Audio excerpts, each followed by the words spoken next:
Hi everybody, Dr. Hill here, and I wanted to give you a little primer on commentaries. And so to do that, I gathered together my collection of commentaries on Hebrews. I have done my doctoral research on the book of Hebrews, so the most commentaries I have are on Hebrews. So that's what we're going to talk about. I want to just give you a little bit of an idea. There are two different types of commentaries that you have available to you. There are some commentaries are written more for students, lay people, maybe pastors, which is not a bad thing.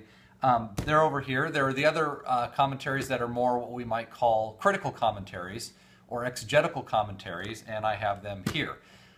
Typically speaking, the ones that are in hardback tend to be more of the more critical, exegetical, beefier, one where they're written more for scholarship and for professionals, which is what you guys are. You guys are professionals. You're going to have a degree in theology of some kind, and so you need to have some kind of access to that.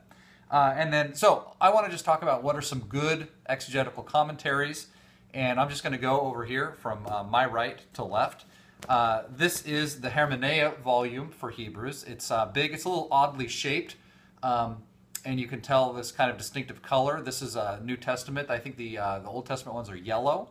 But anyhow, that's Hermeneia. The Anchor Bible. This is a very good commentary series, Old Testament and New Testament. Very critical and good interaction, obviously, with the Greek. Although the Greek is transliterated, so you can read the Greek as well. So that's the Anchor Bible. This is a new series. This is called the Pillar New Testament Commentary Series. I don't like dust jackets. I don't know what you guys think, but I just happen to keep this one on. I tend to take them all off. That's just one of my things. Pillar, this is a new volume. I think that these are New Testament only. I'm not sure on that, but you could check that out.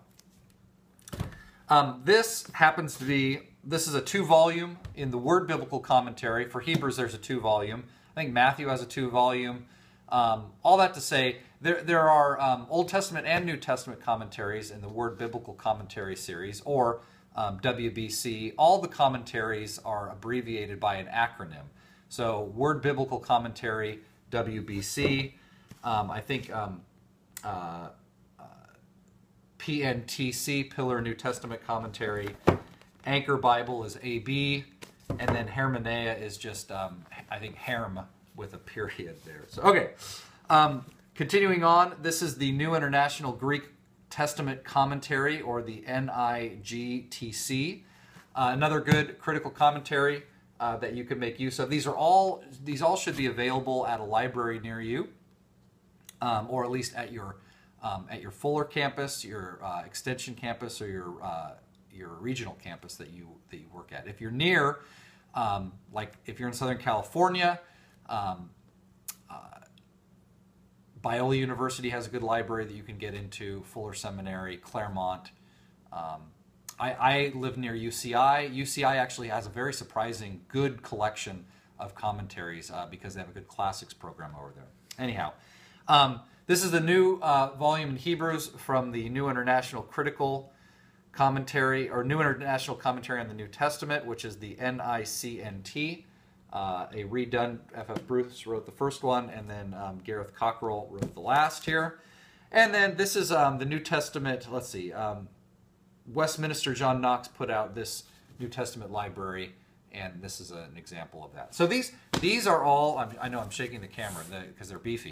They move the camera when we drop them. These are what might be the more beefy ones. This is what I want you to be looking for. Other ones that are good, that are not necessarily as critical, that are more geared for pastors and sermon prep and things of that nature.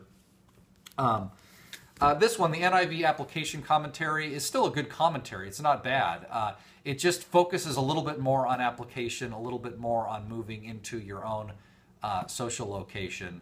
So that's the NIV Application Commentary series. And I think this is Old and New Testament now. They're still continuing to produce these. This is a very popular one because they're fairly inexpensive.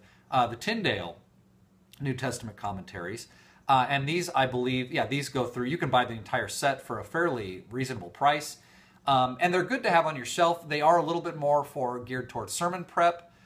They're not dealing with as many critical issues, but these are good.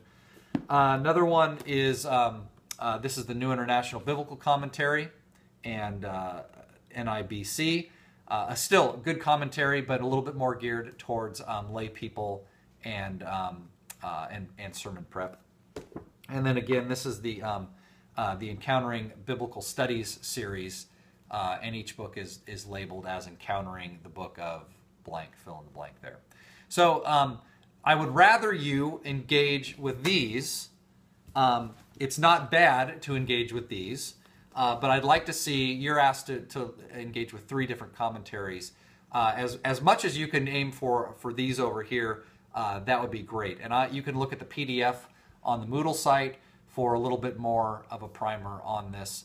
But happy studying. I mean, these are books. They're great. You're going to have a good time just dialoguing and interacting with some of the scholars that have come before you. So now you take your place in these thinkers about the biblical text. So enjoy and have a good time doing your text analysis paper.